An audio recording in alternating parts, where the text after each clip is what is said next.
Halo guys, Assalamualaikum warahmatullahi wabarakatuh. Kembali lagi bersama saya di channel Dr. Nui. Di video kali ini kita akan bahas pertanyaan-pertanyaan aja.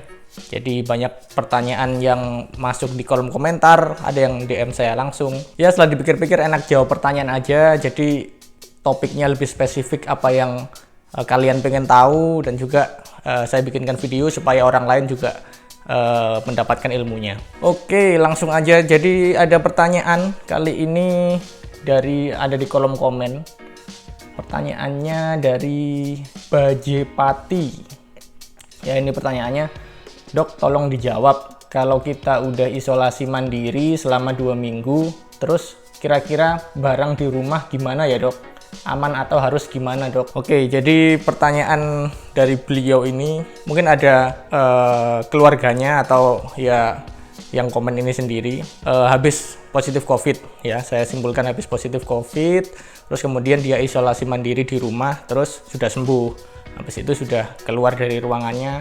Nah, barang-barangnya di ruangan itu dan juga ruangannya itu bagaimana, harus dibersihkan seperti apa, terus menggunakan cara-cara yang bagaimana, itu yang dia tanyakan. Oke, untuk menjawab pertanyaan ini saya akan menggunakan guideline dari CDC. Oke, jadi ketika ada orang yang selesai isolasi mandiri, jadi dia sudah dinyatakan sembuh dan boleh keluar dari ruangan tersebut, maka prinsip dari CDC adalah wait as long as possible. Jadi ditunggu selama yang kita bisa. Jadi ruangannya itu jangan digunakan dulu, karena diharapkan semakin lama kita tidak menggunakan ruangan itu, kita semakin yakin bahwa virus-virus yang ada di permukaan ruangan itu dan di permukaan-permukaan benda yang ada di ruangan itu diharapkan sudah tidak aktif lagi atau sudah mati. Nah, selama apa kita harus menunggu?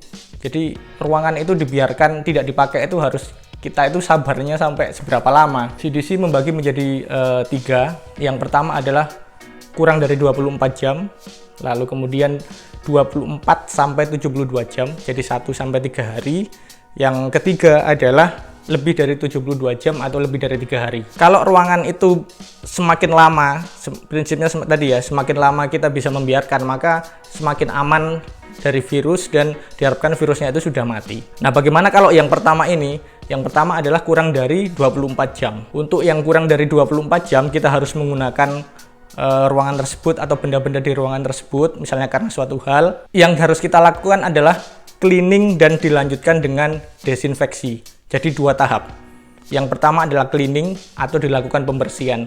Cleaning menggunakan benda-benda biasa, ya misalnya dengan lap atau dengan apalah, untuk membersihkan permukaan-permukaan yang ada di ruangan tersebut. Permukaan-permukaan misalnya meja, kursi, atau benda-benda atau permukaan yang sering dipegang, ya sering dipegang oleh pasiennya atau orang yang melakukan isolasi mandiri, misalnya saklarnya lampu, gagang pintu, dan lain sebagainya.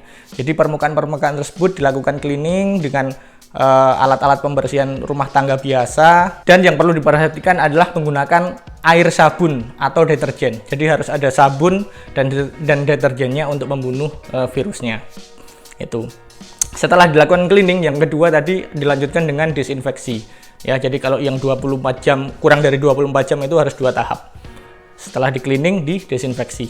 Desinfeksi bisa menggunakan cairan desinfektan yang beredar luas. Cari yang ada izin Kemenkesnya, ya. Jadi yang ada izin edarnya, ada izin legalitasnya dari Kemenkes. Saya kira itu lebih aman dan kalian lebih yakin. Boleh yang isinya itu komposisinya apapun, yang penting dia aman dan juga efektif.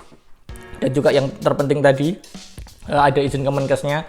Cuma kalau saya memang yang sering digunakan, yang sering saya edukasikan adalah yang berbahan alkohol 70% atau klorin 0,1%.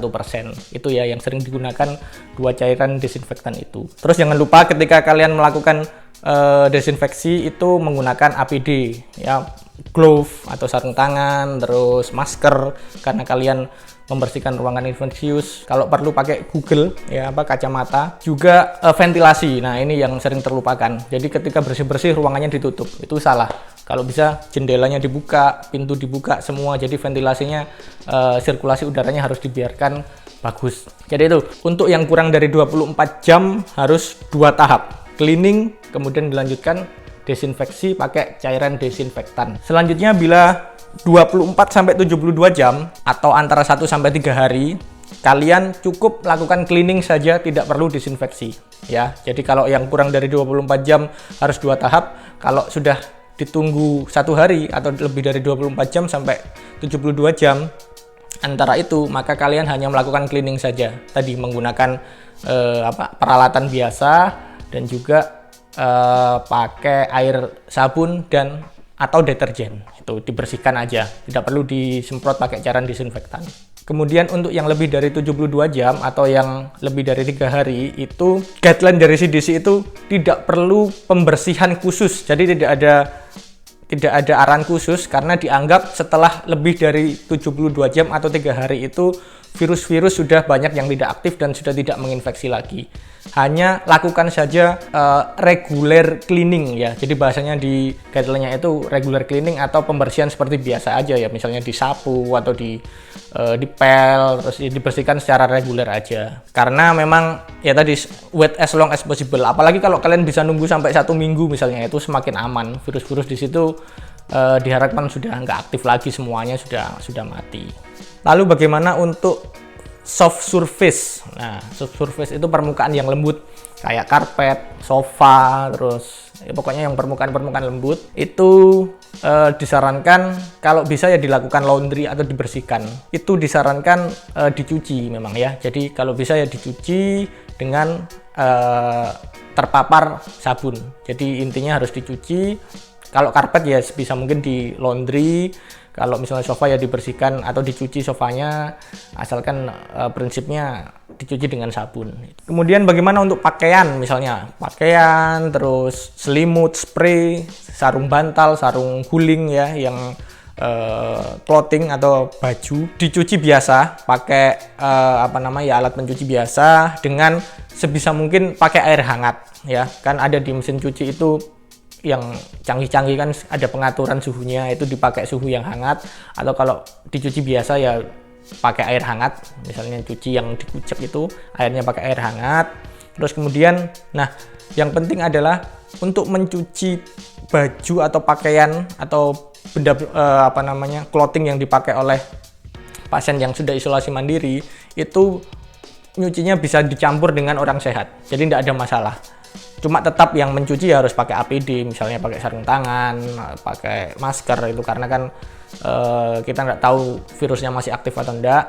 Tetap harus jaga-jaga pakai APD, tapi boleh dicampur, karena itu pun kita campurkan terpapar tadi ya sabun, jadi virusnya bisa mati. Prinsipnya kalau sudah kena sabun, kena deterjen itu aman ya. Jadi virus COVID-19 atau SARS-CoV-2 itu kalau sudah kena sabun itu sudah aman, sudah mati. Itu jadi boleh dicampur, nyucinya ya dicuci biasa aja itu ya. Jadi sebenarnya nggak ribet, jadi nggak usah takut misalnya ini ruangannya habis dipakai isolasi mandiri terus takut nggak mau masuk ke ruangan itu. Karena prinsipnya penularan utama itu bukan dari permukaan atau sentuhan ya, tetap penularan utama itu dari droplet atau aerosol ya. Misalnya tindakan medis yang menimbulkan aerosol, virusnya berterbangan di udara. Jadi dua itu. Dari permukaan itu bisa, jadi ini saya tampilkan salah satu penelitian. People can be infected with SARS-CoV-2 through contact with surface. Jadi ya orang bisa terinfeksi virus SARS-CoV-2 melalui kontak terhadap permukaan. Tapi studi epidemiologi dan studi environmental, transmisi dari permukaan itu bukanlah rute utama penularan virus SARS-CoV-2 dan resikonya sangat low, sangat rendah gitu ya. Jadi bisa aja, tapi sangat rendah sekali. Saya baca penelitian yang lain hanya 1/10.000 kalau nggak salah.